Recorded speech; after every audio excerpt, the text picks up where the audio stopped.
자, 인사 나누고 수업하겠습니다. 안녕하세요. 네, 반갑습니다. 자, 오늘 이 182쪽 개발액에 따른 기반 설치로서 개발 밀도 관리를 하고요.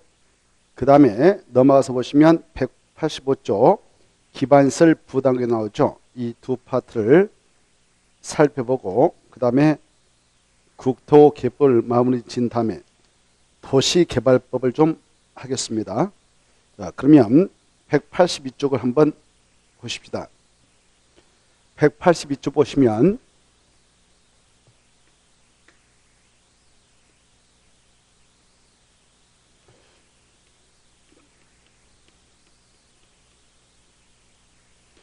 개발행에 따른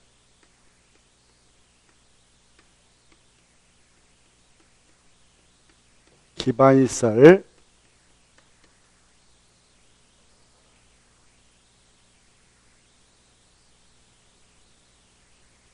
기반시설의 설치. 자, 어느 지역에 개발행위가 이루어지면 자, 이 대표적인 개발행위가 무엇이냐면은 건축물의 건축입니다. 그래, 이렇게 뭐 지역에 건축물의 건축이 있게 되면, 즉 개발행위가 있게 되면 그 지역에 필요한 양만큼 아울러 기반시설도 설치가 됩니다. 기반시설이라고 하는 것은 도로라든가 그리고 이 땅속에 수도, 파이프, 수도, 또 하수시설, 하수도 같은 거, 그 다음에 이 학교, 이런 학교, 이런 것들을 기반시설 하는데요. 이런 기반시설이 아울러 그 지역에 필요한 양만큼 설치가 되어서 운영이 됩니다. 이렇게 개발이 있게 됩니다. 그리고 그 지역에 어느 정도 개발이 이루어지게 되는 지역들은 용도적상 주거적이요, 상업적이요, 공업적이라 할 수 있습니다. 그에 녹지라든가 비도시인 관리, 농림, 자연 보존적은 이렇게 개발이 꽉 차게 이루어지지는 않습니다. 그래 주로 개발 용도적인 도시 내인 주상공적에서 이렇게 개발행위가 이루어지고 그 지역에 필요한 양의 기반시설이 설치가 되는데 이렇게 1차적으로 개발이 이루어졌건만 이 건물 뒤에 있는 이런 건물들 저층 건물 사가지고 후발 주자가 새로이 그 건물 철거하고 새롭게 이렇게 건축물을 건축한다 합시다. 건축하게 되면 그 지역에 인구가 많이 증가하지 않겠습니까? 인구가 증가함으로써 도로에 차량이 증가할 것이고 수도에 대한 수량이 증가할 것이고 하수열 발생량이 증가할 것입니다. 또 학교의 학생 수가 증가할 건데 그래야 함으로 말미암아 도로에 차량이 증가해서 도로가 부족할 수도 있고요. 수도에 대한 수요량이 증가해서 기존 수도 시설 용량이 부족할 수도 있는 것이고 하수 발생량이 증가해서 기존의 하수 시설 용량이 부족할 수 있으며 학생 수가 증가함으로써 학교에 그 용량이 부족할 수도 있습니다. 이럴 때 이렇게 표현하는데 자, 이런 개발로 인하여 그 지역의 기반시설이 부족이 예상되나 더 이상 추가로 부족이 예상될 때 그런 기반시설이 부족이 예상된다.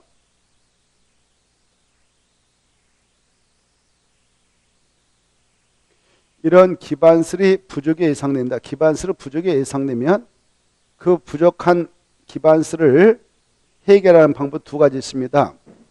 그 도로 주변에 있는 건물 다 철거해서 도로를 새롭게 확장해서 그 부족함을 해소하고 수도관을 싹 철거해서 다시 집어넣어서 설치하고 하수관을 빼대서 다시 설치하고 학교 뭐 증축한다든가 철거해서 다시 신축해서 충원하는 방법, 이런 방법이 하나 있고요.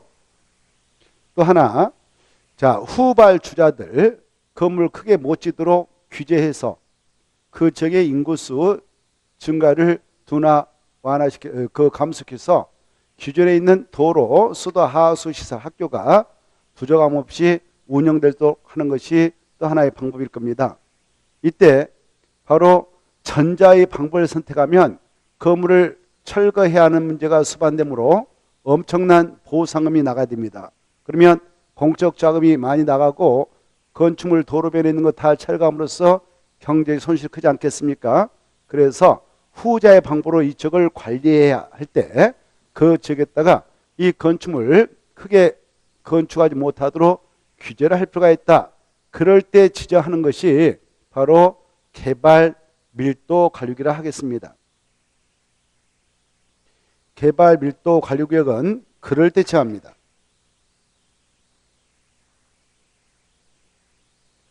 자, 이렇게 개발 밀도 관리구역을 지정해 버리면 바로 그 지역 안에 들어가서 건축을 하게 될 때 규모의 제한을 가하기 위해서 적용을 하도록 되어 있는 건폐율.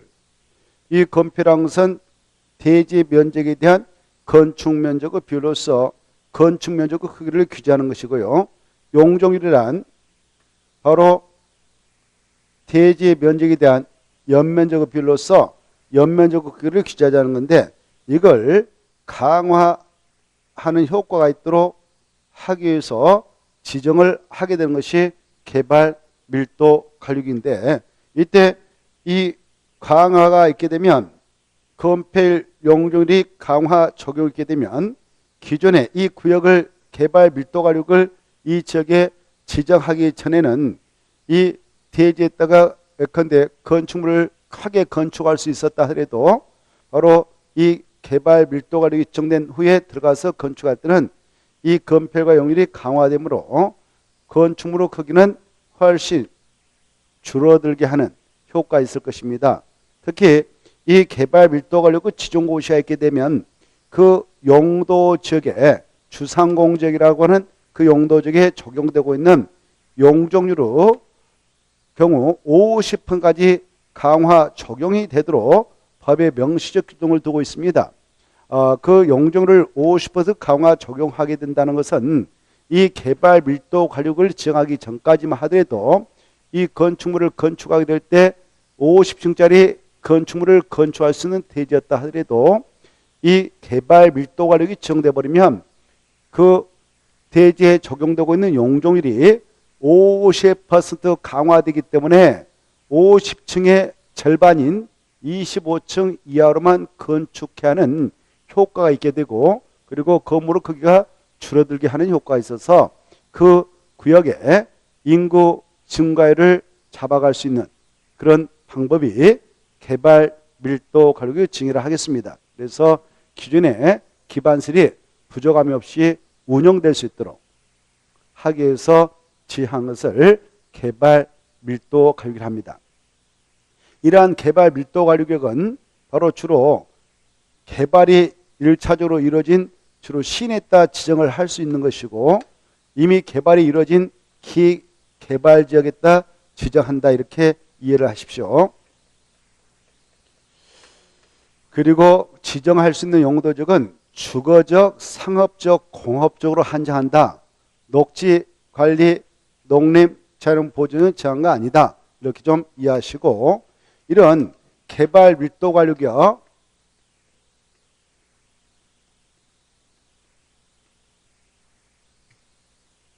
이런 개발 밀도 관리구역과 관해서 지정권자 누구인가? 지정권자는 그 지역의 특강 특특시장수인 지자체장이다 이렇게 하시고 약적으로 그네들 이렇게 합시다. 특이 세 번 나오니까 특, 쓰리, 광, 시장, 군수다 이렇게 하시고 이 지정 기준을 정할 때는 지정 기준은 누가 정하느냐? 국토교통부 장관, 약자로 국장. 그리고 이 구역을 지정하게 되는 지정권자들, 지정 가능 용도적은 주상공지라는 것. 주, 상, 공, 지역의 한정에서만 지정할 수 있고 지정할 때 절차는요. 지정 절차는 딱 하나의 절차만 거치면 끝이다. 다른 절차 없다. 자, 이 구역을 지정하게 되는 특광 특특시장수 자기들 청해 이네들 권한을 심하게 해서 설치 운영하고 있는 지방도시원에 있어요. 중앙이 아닙니다. 국토교통부에 설치 운영하고 있는 도시계획은 중앙이라 하고 중앙도시는 국토교통부장이 하는 권한을 심의하는 기구이고요. 이 특강, 특특 시장군수의 권한을 심의하기 위해서 설치 운영하고 있는 것이 지방도시원에다 약자로 도계를 합시다. 이 도계의 심의만 거치면 끝이다. 심의는 필수로 거쳐야 되고요. 뭐 주민 의견 청지 이런 거 필요 없고 상급자한테 승인받는 그런 거 필요 없습니다. 심의 꼭 반드시 필 걸쳐서 바로 지정고시하면 됩니다. 이렇게 지정고시하면 그 효과로서 이렇게 건폐율하고 용적률이 강화되는 효과가 있다 이거 아시고, 용적률은 몇 %까지 강화되는가? 50% 이렇게 좀 알아주십시오. 그 다음에 이 구역을 지정하게 되는 지정 기준적을 5가지로 설정하고 있는데요. 그 5가지를 꼭 새겨두시기 바랍니다. 이 지역의 도로 서비스 수준이 매우 낮아 현재 차량이 통행 지체되는 지역이 있다든가 그러면 지정할 수 있는 것이고요. 그 다음에 도로를 국토교통부로 정하고 있는 용도별 도로에 비해서 20% 이상 미달이 예상된다든가 향후 2년 이내에 이 지역의 수도에 대한 수량이 그 기존의 수도 시설 용량을 초과할 것으로 예상된다. 그리고 향후 2년에 이 지역의 하수 발생량이 기존 그 하수 시설 용량으로 초과할 것으로 예상된다. 그리고 향후 2년에 이 지역의 학생 수가 이 지역에 있는 학교 수용 능력을 몇 번 이상 초과할 것으로 예상되면 지정할 수 있을까요? 20. 그렇습니다. 그거 가지고 30% 이렇게 한번 출제된 바 있는데 그러면 틀립니다. 바로 20%다. 이 수치를 좀 눈여겨보시기 바랍니다.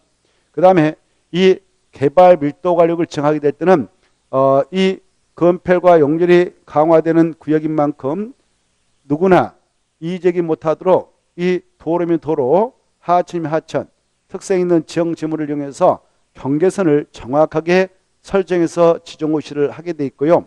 이 구역이 지정된 이후에 이 구역을 지정했던 이 특수광시장소는 이 안에 기반설의 변화를 주기로 검토해서 바로 이 안에 적용되고 있는 용적률을 때로는 완화 적용, 때로는 강화 적용한다든가 아니면 바로 이 구역 필요 없겠다 싶으면 해외 조치를 취해서 관리를 하게 됩니다.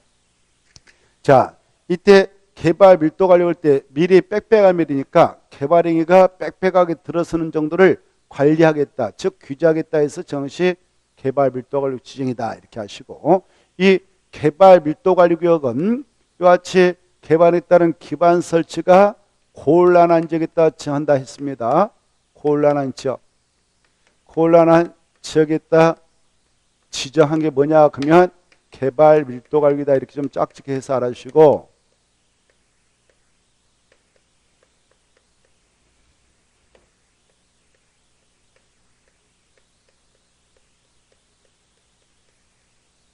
이렇게 이때 개발 밀도 관리를 정하게 될 때는 여기 보십시오. 이 도시 군가로 결정해서 하는 건 아니다.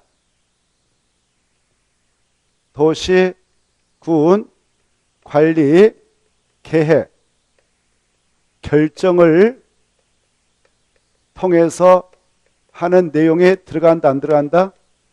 안 들어간다. 이걸 꼭 아셔야 돼요. 알겠죠? 이 도시 군가로 결정하는 내용이라고 하는 거 우리가 용종용 기사집 있다 했습니다. 그쵸? 생각나요? 자, 용, 기사집 이렇게 있는데 이 개발 밀도를 지정은 그런 도시 군관계획 내용에 절대 안 들어간다. 이것 여러 번 출제된 바 있으니까 알아주셔야 됩니다. 자, 그 다음에 이제 이렇게 개발 밀도 가격이 지정되어 있다면 이제 기반시설 부담구역을 보겠는데요. 기반시설 부담구역이라고 하는 것 185쪽에 있죠. 185쪽에 보면 2번부터 잘 새겨두십시오. 그 의의를 보시면 의의는 첫째 줄에 있는 거 있잖아요. 기반시설 부담구역이라 해가지고 그 말한다. 여기까지는 꼭 새겨서 이해하고 기억해야 합니다. 자, 이 개발행위가 있게 될 때에 그 지역에 바로 건축물이 어마어마하게 건축이 될 것이고요. 그리함으로 그 지역에 아직 기반시 설치되어 있지 않는 상태라면 빨리 기반시 설치를 필요한 지역이 될 것입니다. 이렇게 아직 개발이 이루어지지 않는 그런 지역에 기반시설이 아직 설치되지 않고 있는 상태였는데 갑작스럽게 그 지역에 개발행위가 이렇게 있게 된다. 그러면서 인구입이 예상될 때에는 선제적으로 이 기반시설을 설치해 나가도록 하기 위해서 그 지역에다 기반시설 설치를 해 나가겠다라는 구역을 지정하게 되는데요. 그 구역을 뭐라고 표현했지 않냐? 바로 기반시설 부담구역이다라고 표현합니다. 기반시설 부담구역이다. 자, 개발행위에 따른 기반시설 설치가 필요한 적이 있습니다. 설치가 필요한 적.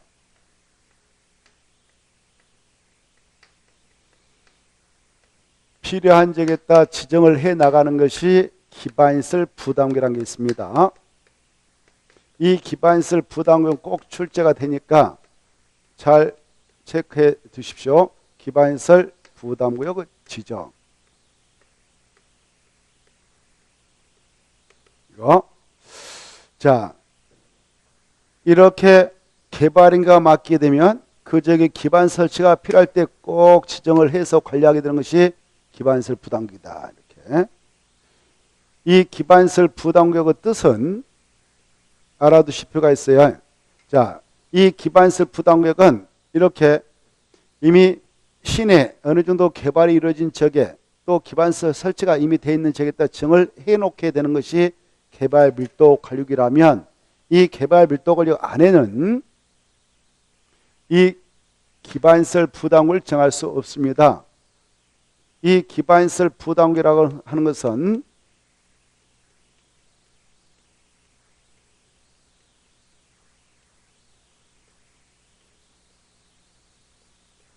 반드시 개발 밀도를 애의지역에다만 정할 수 있다. 이렇게 애의 지역 바꾸죠.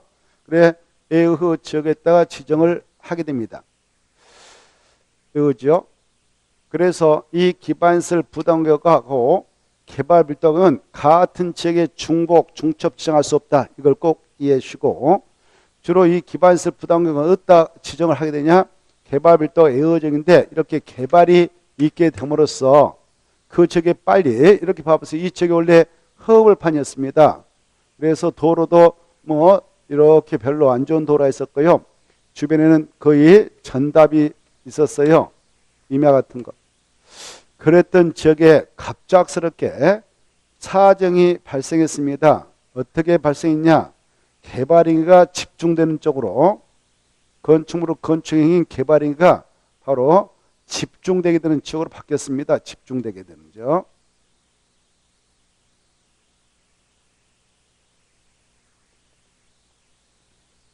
이 개발행위 하면 건축입니다. 대표적인 것이 이런 것들이 집중되게 되는 지역으로 바뀌었다. 그러면 빨리 건축물 막 들어서기 전에 선제적으로 그 지역을 관하고 있는 특강 특특시장수는 계획에 입각해서 기반시설 체계로 이렇게 설치해 나가도록 해야 되겠죠. 이렇게 기반시설. 이렇게 도로면 도로 이런 것들을 딱딱 설치해서 건물 들어서기 전에 선제적으로 이렇게 기반시설 설치해 놓은 것이 바로 계획적인 도시를 관리하는 데 현명할 것입니다. 그래 이렇게 도로라든가 이런 것들 이런 도로뿐만 아니라 바로 크게 7가지 기반 설치가 필요한 적이 있다. 개발행위에 따른 기반 설치가 필요한 적이 있다. 기반시설 부담을 정하게 되고 지정을 해놓고 지정했던 자들이 바로 지자체 예산 가지고 이 지역에 필요한 기반시설을 체계로 설치 제공하되 바로 우리 민간인에게도 일정 비율 약 20%를 그 기반시설 설치비용으로 부담을 시킨다 해서 용어를 기반시설 부담을 하는데요. 이때 기반시설 부담구역에 어떠한 기반시설의 설치가 필요할 때 지나면은 크게 7가지를 하겠습니다. 이런 도로라든가 그다음에 공원이라든가 공원 그리고 녹지 공간 녹지 그리고 땅속에 설치하는 수도, 그리고 하수시설, 하수도, 그리고 초, 중, 고, 유치원 이런 학교. 그러나 대학교까지 설치를 필요해서 지정은 아니다. 대학은 제외된다. 이게 중요해요. 대학까지 설치를 필요해서 하는 게 아니고 초, 중, 고 이 정도. 그리고 폐기물 처리시설, 폐기물 처리 및 재활용시설 이런 기반시설 설치가 필요한 지역에다 지정을 해 나가고 있는 것을 기반시설 부담구역이라 합니다. 자, 이런 기반시설 부담구역이라고 하는 것은 바로 의무적으로 지정을 해야 하는 장소를 법에서 규정하고 있어요. 의무적 지정 대상 지역을 법에서 규정하고 있는데 이게 아주 중요하고요. 의무적 지정 대상 지역을 들여다보면 이렇습니다. 바로 그 지역에 개발인가 집중되게 되는 지역이다 이렇게 생각해 볼 수 있거든요. 우리 법에서는 4가지 지역을 설정해 놓고요. 이런 지역이 있으면 그 지역의 지방자치단체장은 꼭 기반시설 부담을 정해야 된다. 그리고 지정고시에 따면 이렇게 보세요. 이 기반시설 부담기다라고 이렇게 지정고시에 따면 지정고시했던 지정권자가 늦어도 1년 이내에 이 지역에 설치를 필요하는 이 기반시설 설치를 필요하는 이 기반시설 종류 양을 싹 조사해서 그리고 그 설치 비용이 얼마 들어가는가 이런 것들을 다 파악해서 그리고 그 특강 특특 시군의 예산의 범위 내에서 동시다발적으로 이걸 설치하기는 힘들므로 예산 범위 내에서 순차적으로 이 기반시설 올해는 도로 공원 만들고 내년은 상하수도 녹지 만들고 이렇게 초등학교 이렇게 순차적으로 설치를 하게 한 계획서를 만드는데 그 계획서를 기반 시설 설치 계획을 합니다. 이 설치 계획을 늦어도 1년에 수립을 해야 합니다. 이 계획이 수립되면은 이 계획에 따라 지자체 예산 가지고 설치가 이루어져요. 여기 보세요. 7가지 기반시설, 7가지 꼭 암기하고 7가지 기반시설 설치가 이루어집니다. 이때 기반시설 설치가 있게 됨으로써 보세요. 이 기반시설 설치가 있게 됨으로써 여러분 땅 여기 있다. 그러면 여기에서 이렇게 건축물을 건축했더라고 허가를 받아가 버리면 이 기반시설 설치할 때 방해를 줄 수 있지 않겠습니까? 또 이미 허가를 받아서 여기다가 건물을 딱 세워놓다 땅 주인들이 그러면 또 결국 철거하고 보상 처리해야 될 거 아닙니까? 이런 문제가 있기 때문에 기반시설 부담구역이 지정된 장소라면 이런 개발행위 허가는 받아가지 못하도록 제한할 수 있어요. 기반시설 부담으로 지정된 지역은 개발행위 허가를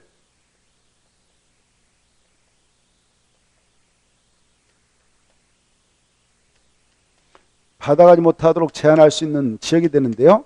이때 개발행위 허가를 제한할 때 바로 그 기간은 최장 몇 년까지 제한을 할 수 있을까요? 지난주에 공부했는데 최장 5년이 되겠습니다. 어떻게 소이냐? 이래 일단 3년 동안 제한해 가지고요. 바로 이런 기반시설 설치해보고 3년 동안 그래 3년이 부족하다 도저히 안 되겠다 그러면 이래 그 제한 기간을 2년 연장해 가지고 5년 동안 제한을 해놓고 바로 기반시설을 설치할 수가 있다. 우리가 5년짜리 제한기간 5년짜리는 도지기 그랬잖아요. 생각나죠? 도지기 했어 안 했어요? 했죠. 자, 그래 이렇게 그러나 이 개발 밀도로 지정된 지역은 개발행위 허가를 제한할 수 있는 지역이 아니다 이렇게 생각하시고 이 지역은 개발행위 허가를 제한할 수 있는 지역이기도 하다. 이것도 알아두셔야 됩니다. 자, 그래 이제 이 특강 특특 시장 수란자들이 기반시설 설치 계획 수립해서 기반시설을 쫙 설치해 놓습니다. 순차적으로. 그러면 이 안에 있는 땅 주인들은요. 바로 이 기반시설이 설치되어 있기 때문에 도로하고 접하고 있는 땅이다. 그러면 건축물을 신축하면 되는 것이고 허가받아서 또 증축해서 이용하면 그만큼 수익성을 또 올릴 수 있지 않겠습니까? 이 기반시설이 설치된 장소가 되었고 이제 사람들이 그 진입하게 되는 장소니까 신축된 증축된 건물값도 올라갈 것이고 땅값도 올라갈 것인데요.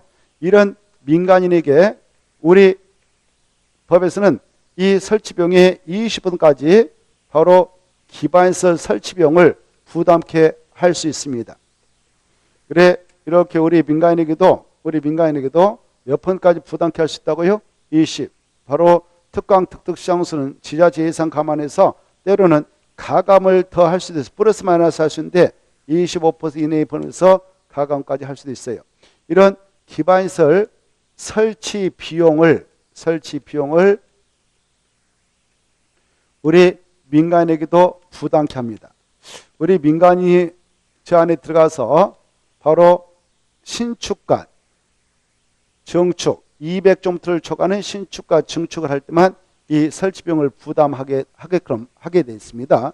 그래서 우리가 이걸 납부해야 하는 경우 납부하는 의무자는요, 이 구역에 들어가서 건축물을 신축, 증축하는 자이고 땅만 가지고 있는 자는 내지 않습니다. 그래서 A라는 토지 소재가 있었는 자의 기반시설 부담과 안에 바로 건축할 수 있는 건축자격이 없는 터라 건축을 하고 있지 않았는데 어떤 자가 토지를 임차받아서 건축의 신축과 증축을 한다는 겁니다. 그러면 그 임차받아서 건축물을 신축, 증축하는 그 행위자 내지 토지 소재가 되는 것은 아니라는 거. 자, 그리고 이 신축, 증축 허가를 A라는 사람이 받아왔다고 가정할까요? 그러면 A가 이 공사를 하는 경우 업자한테 그 공사권을 위탁 도급합니다. 그러면 도급했던 A라는 사람 내지 공사를 맡았던 위탁받은 자, 도급받은 자 되는 거 아니라는 거. 그리고 이 A라는 사람이 이거 8층짜리 건물 신축하도록 허가 받아왔는데 이 A가 건축공사 다 마무리 시키지 못하고 건축 자금이 없어서 그 대저하고 허가받았던 그 서류를 B가 넘겨받았습니다. 뭐 사과가지고 갔다든가 증여를 받았든가 아무튼 넘겨받아가지고 건축주 명의 변경 신고를 하고 B가 남은 공사를 잔여 공사를 끝내고 바로 사용승인 신청해서 사용승인 받아서 사용하면 되는데 그때 A로부터 그 지위를 승계한 자인 B가 그때는 이 기반시설 설치 비용을 납부하도록 되어 있습니다. 이때 이 납부 방법이라고 하는 것은 세 가지가 있는데요.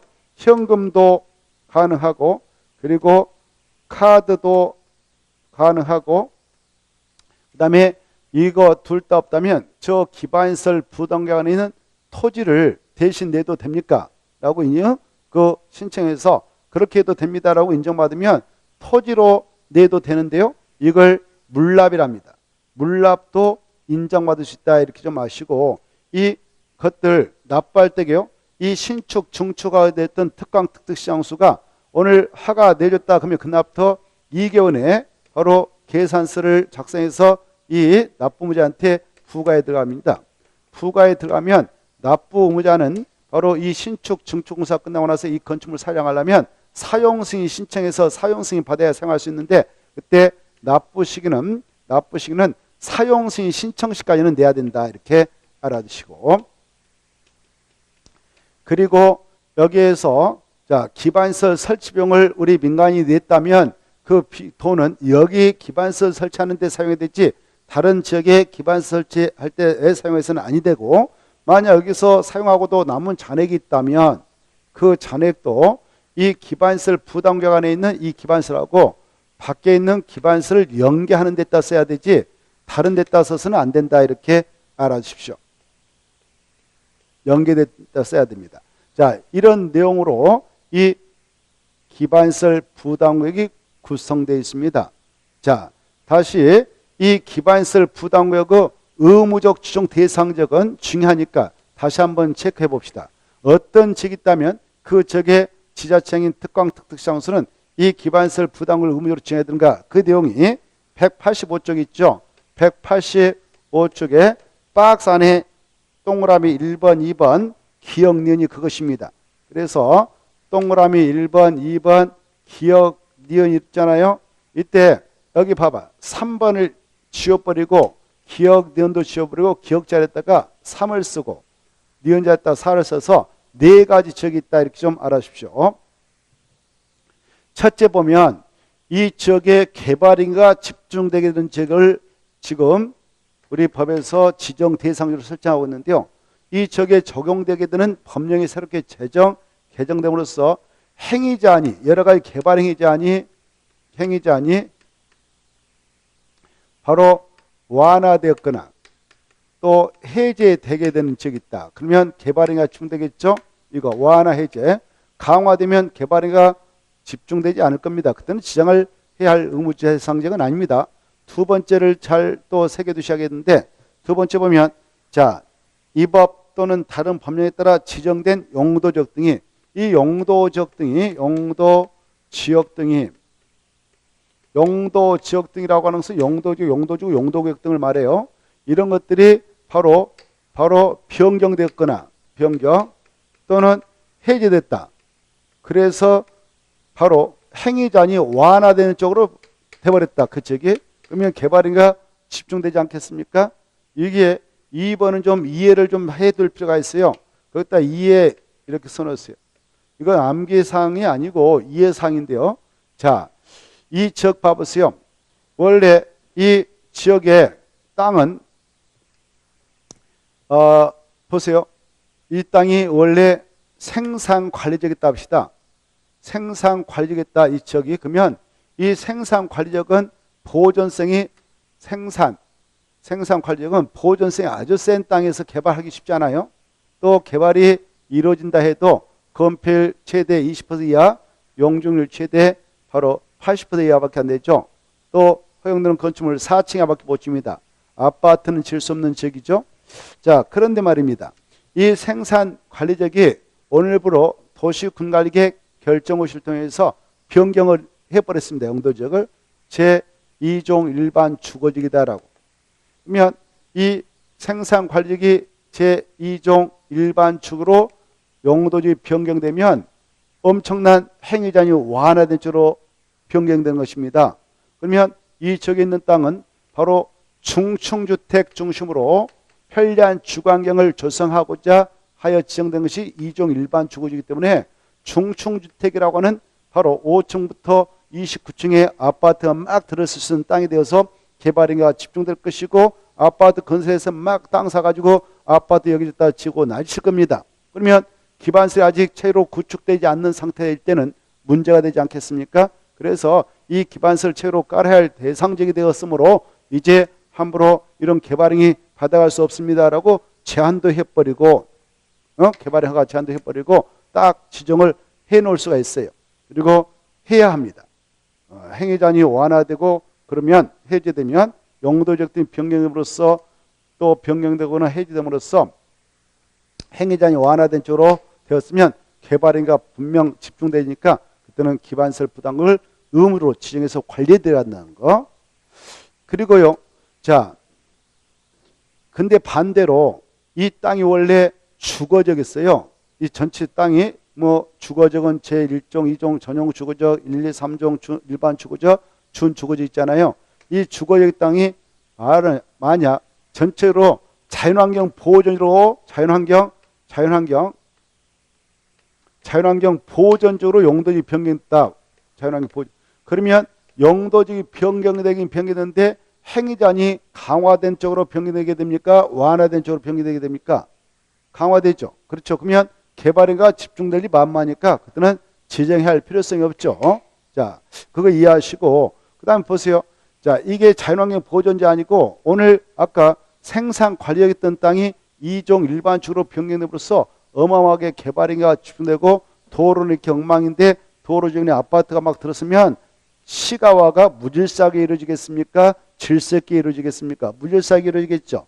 그럴 때는 무질서한 시가를 방지하고 그리고 그 지역을 보다 계획적 단계로 개발을 도모하고자 일단 시가를 5년 이상 20년 범위에서 유보시킬 필요가 있을 때는 시가화 조정구역이다라고 칭할 수 있어요. 시가화 조정구역을 칭해버리면 이것은 용도구역이요 3스타요. 이 용도적인 이것은 원스타인데, 그래 3스타고 원스타가 만나면 누가 그 객소리 못합니까? 원스타죠. 그래서 2종은 의미가 없게 되고요. 그래 이 지역은 시가화 조정으로 칭해버리면 주택의 신축은 일제 금지되게 되어서 개발행위가 일단 조용해집니다. 그런데 그랬던 시가화 조정구역을 또 해제했다 합시다. 해제되면 이제 3스타가 사라지고 원스타인 제1종 일반주거에 힘을 쓰는 겁니다. 그러면 아파트 막 건설이 이루어지고 날치가 아닙니까? 이렇게 바로 시가와 조정구역이 해제됨으로써 행위 제한이 완화되게 되어 개발인가 집중되게 되는 책이면 이걸 기반설 부담을 꼭 지정해야 된다 이렇게 알아주십시오. 세 번째, 자, 이 지역의 작년, 재작년도, 전년도에 개발행 허가 건수, 허가를 받아갔던 건수 세보니까 허가 건수 100개 받아갔다 합시다. 그랬는데 작년도로 넘어와서 보니까 그 허가 건수 130개 받아갔네요. 그러면 전년도 대비 허가 건수가 전년도라서 30% 증가한 지이다 이렇게 표현하는데요. 우리 법에서는 그 지역의 개발행 허가 건수가 몇 퍼센트만 증가하게 된 지역이 있다면 개발행이 집중적이요 기반서 설치가 필요한 지역으로 봐서 꼭 정해야 되냐? 20. 이 수치 암기하시고 그 다음에 이 지역의 인구 증가율이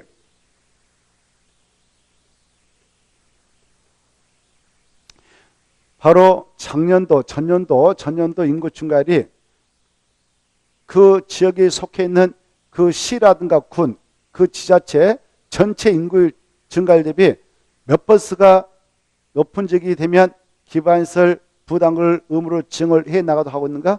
20%. 이 수치를 알아두시기 바랍니다. 여기도 아까 허가권 20% 이런 것들을 좀 체크하시면 되겠네요. 자, 그래 이거 기반시설 부담을 교재를 통해서 빠른 속도 한번 체크해 드릴 테니까 185페이지 지정권자는 특수관 시장수다. 이제는 네 가지 적이 있다면 지정해야 한다. 넘어가시고 지정 절차를 보죠. 자, 그러면 이 지정권자인 특광 특특시장수가 이걸 지정할 때는 이쪽 봐봐요. 개발 밀도가 아까 지정 절차상 지방도시의 심의왕을 치면 끝이고 다른 절차 없다고 그랬습니다. 그리고 지정구시하면 끝이죠. 근데 이것은 이 기반시설 부담금이 정되면 그 안에 편입된 땅을 가지고 건축물을 신축 투자할 때는 기반시설 설치물을 부담해야 되니까 그 사실을 지역 주민들도 알고 계셔야 되겠죠. 그래서 이것은 지정하게 될 때 주민 의견 청취 꼭 걸치고 지방도시의 심의 꼭 걸쳐서 지정 고시해야 됩니다. 하나 절차가 더 추가된다 이거 아십시오. 자, 그리고 이쪽 봐봐요. 개발 밀도 관리 구역은 바로 이 지정 규모에 제한이 없어요. 근데 이 기반시설 부담구역은 이렇게 기반시설 설치 계획을 행정체수업에서 설치 제공을 하려고 한 만큼 면적은 최소한도 10만 제곱미터 이상으로 지정을 해야 합니다. 예? 그 내용을 체크하시기 바랍니다. 가로 3번에 나와 있죠. 3번에 1번. 그리고 기반시설 설치 계획을 수립해야 한다는 거 3번에 1번. 지정하면 기반시설 설치 계획 수립해야 된다. 그 정도 보시고 그 수립했다면 그 내용을 도시군관리에 반영해야 된다는 거. 그 다음에 오른쪽 넘어오셔서 바로 그 가로 3번 기반시설 부담구역에 설치가 필요한 기반시설은 7가지가 있는데 나머지 나눠놓고 7가지는 꼭 받으시고 특히 4번 중요표 학교 중 무슨 학교는 제된가? 고등교육법에 따른 학교 그것도 아주 그것이 대학 이렇게 써놓으세요.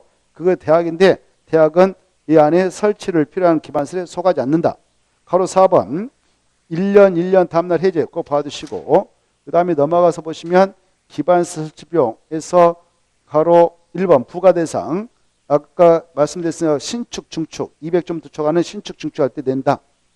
다만 기존건축물을 철거하고 신축하는 경우는 기존건축물의 연면적을 초과하는 건축에만 이 기반시설 설치비용 부가대상한다.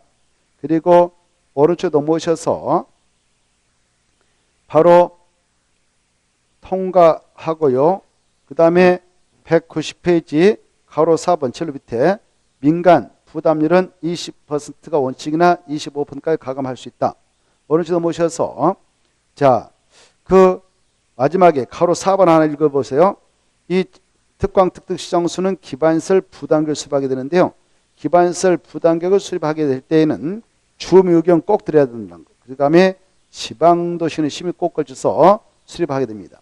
192페이지 납부무자 꼭 읽어두세요. 납부무자에서 박스 안에 1번, 2번, 3번 꼭 읽어두시되 2번 특히 중요하다는 거.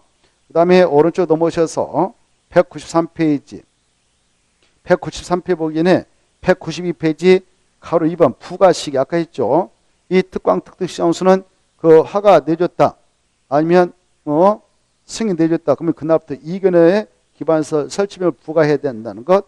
오른쪽 논문이셔서 가로 3번에 1번 납부 시기, 사용 승인, 신청 시가 내야 한다. 납부 방법 세 가지. 동그라미 1번 꼭 봐두시고, 그 다음에 물납도 가능하다 이거 봐두시고 넘어가셔서 194페이지 5번 오시면 이 특별하게 설치해서 이 특강 특특시장수와 기반시설 부담구역을 지정했다면 그 기반시설 부담구역별로 그다 체크하시고 바로 특별계를 꼭 설치해야 된다는 거.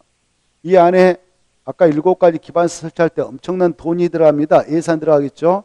여기서만 특별히 쓰기 위한 예산을 특별회계라 하는 겁니다. 그래서 일반 회계가 있고 특별회가 있는데 예산이라는 것은 여기서만 특별히 쓰는 예산, 이걸 특별회계라고 꼭 기반시설 부담구역별로 설치를 해서 운영해야 된다는 거. 가로 2번 기반시설 설치 비용 사용. 여기 납부한 기반시설 설치 비용은 이 박스 안에 들어가서 보면 1번 기반시설 부담구역별 기반시설 설치계 기반시설 부담구역 수립하는 데 쓰고, 그리고 그 기반시설 부담구역의 신축 중축 행위로 위반되는 기반시설 신규 설치, 또 기존의 기반시설 개량, 용지 확보 이런 데다 써야 됩니다. 무슨 말이냐? 이 안에서만 써야 된다는 겁니다. 그거 아시고 잔액이 있으면 연계했다 체크, 그때 사용할 수 있다 이렇게 보시고 196페이지 도시계획위원회가 있잖아요. 이 도시계획위원회는 도시계획과 관련하여 전문성을 띠고 있는 그런 분을 위원으로 대학교 교수님을 모셔온다. 2초 내부 도시계획 공무원인 국장님을 그 위원으로 보낸다. 임명이라 하는데요. 이렇게 해서 이 위원회를 설치해서 운영하게 됩니다. 그래 이때 중앙도시회가 있고요. 중앙도시는 1번만 좀 읽어두세요.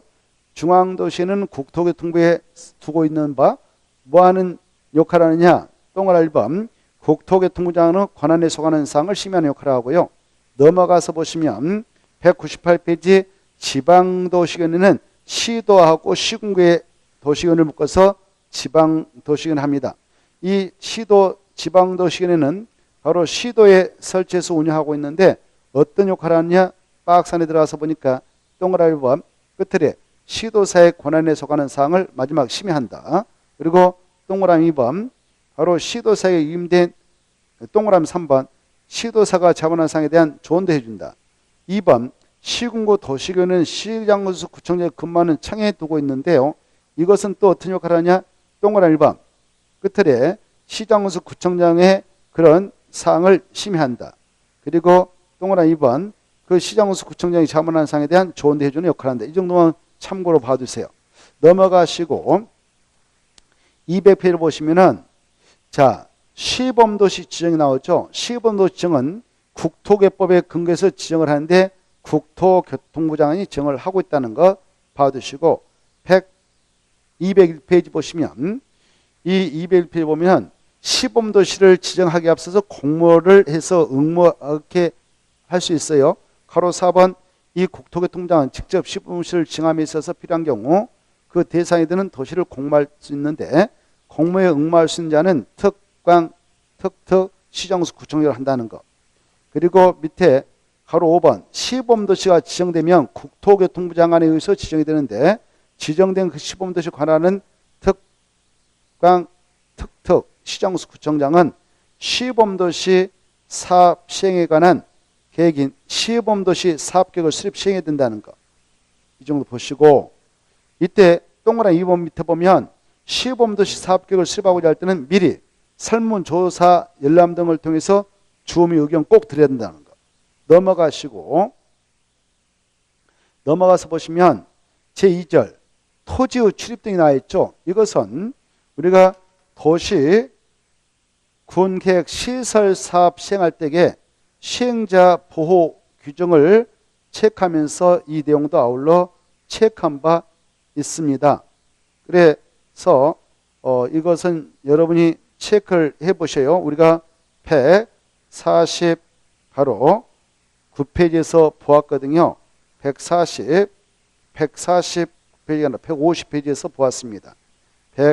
50페이지에서 본 바 있으니까 여러분이 다시 한번 읽어보시고 넘어가시고 204페이지 통과하고 204페이지 마지막에 그 가로 3번 하나 보세요.